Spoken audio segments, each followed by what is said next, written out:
Magandang hapon sa inyong lahat. Ito guys, ulitin ko yung video ko nung nakaraan kasi yun medyo malabo at bukod doon, isa lang ang pinakita kong ruby. Ito guys, papakita ko kung ilang piraso ang ruby kong koleksyon. Siya nga pala guys, bago tayo magsimula, huwag niyong kalimutan mag-subscribe para lagi tayong updated sa susunod kong video. Maraming salamat sa inyo lahat. Ito guys, mga ruby.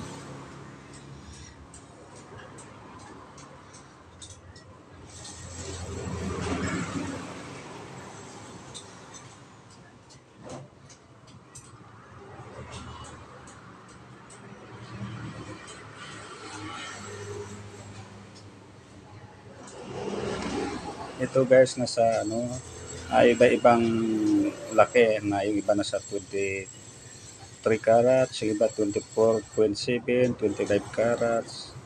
Ang pinakamababa niya guys is 23, 24.7, 24, 25 carats.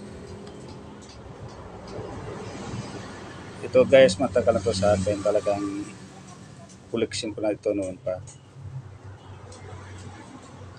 Ito guys, pag pinagawaan ng papel talaga may benta mo siya ng mahal. Dahil siya ay isang bato na ruby. Ito guys, hindi ko sabihin kung magkano ang pagkabili ko nito dahil ito ay mahal ang pagkabili ko dahil ito ay galing sa isang kolektor. Ruby Collection. Okay, dito naman tayo sa number 2. Ito guys, ruby pa rin. Ito guys, nakikita nung nakarang video ay inaano pa siya diamond detector, talagang pumapalo siya ng 8. At saka bukod doon, genuine talaga ito, nililiha ko ng nililiha, talagang hindi siya matatablan.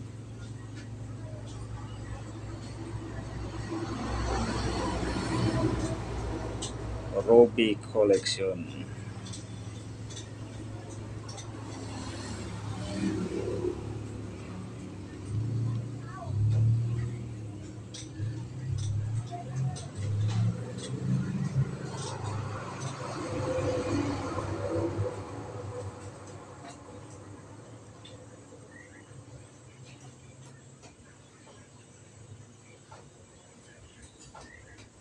Pag ruby talagang pinag-usapan guys, talagang matataas ang value. $1,000 ang pinag-usapan nito bago kang pabili ng ganito. Lalo pag yung ruby mo ay mayroong papel, yun po ay sobrang mahal pag bininta mo sa isang kolektor.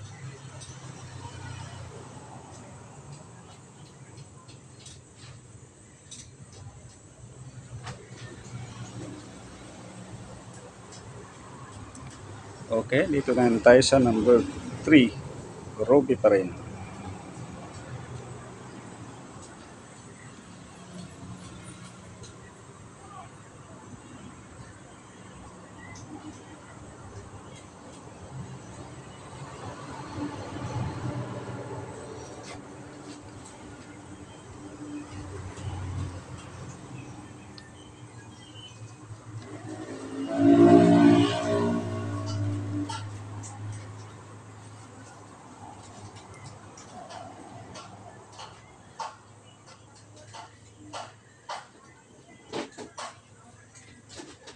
Ruby Collection. Dong Antique Collection. Baka sakaling mayroon kayong ganito, mag-comment lang kayo. Pero idadaan natin sa kailangan suriin mo natin na maigi kasi mataas talaga ang value pag ganitong klaseng ruby. Dahil ito ay mahirap hanapin, malalaki siya. Marami ngayong lumalabas maliliit pero ito talagang malalaki siya.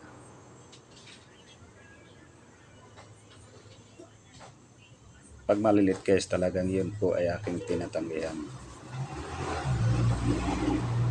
ito po guys, pinakamababa dito nasa 20 carats, 24.7, 24, 25 carats. Yun po ay aking binibili sa mataasang halaga. Pag-usapan natin kung mayroon mo kayo dito. Pero kailangan lihain mo natin lihain, tapos i-ano natin sa diamond detector kung talagang genuine talaga. Kasi pag natatabla ng liha, ayun ay po ay isang ordinary lamang, malambot siya. Pag hindi natablan at pumapalaw yung detector, yun po ay isang bato na ruby.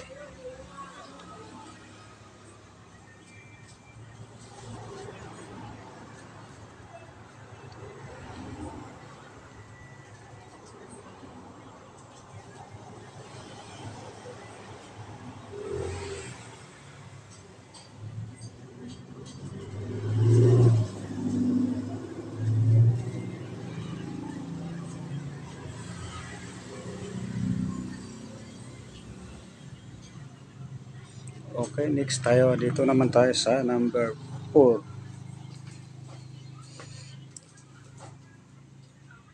Ruby pa rin. Kita guys, talagang kumikinig siya.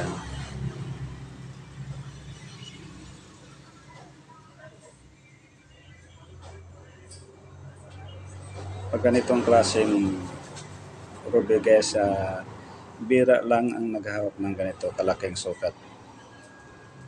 25 carats, 24 carats, 23.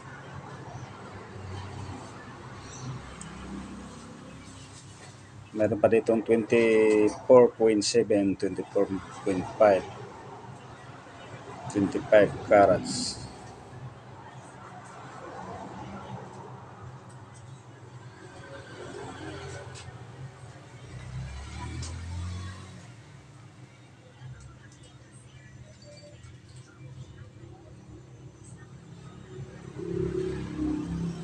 Ito guys, talagang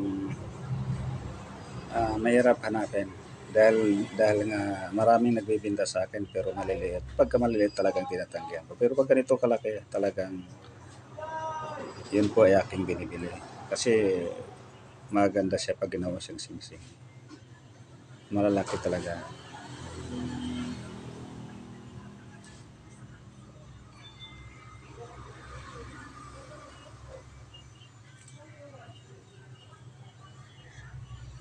Pag ginawa mo itong singsing guys, nilalagay mo sa silver man o gold, talagang matataas na ang value nito. Dahil ay bibira lang ganito ang sukat. Ruby collection. Okay, next tayo. Dito naman tayo sa number 5. Ruby pa rin.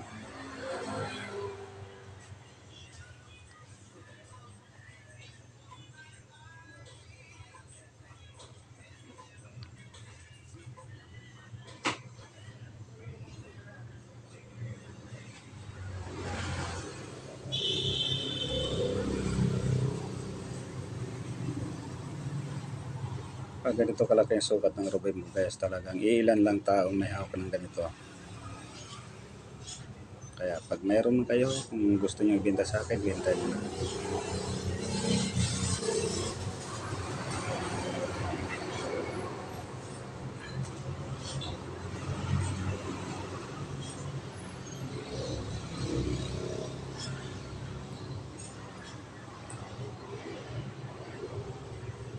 Okay, natapos na ang ating video. Shout out sa Luzon, Visayas, Mindanao. Mabuhay tayong lahat.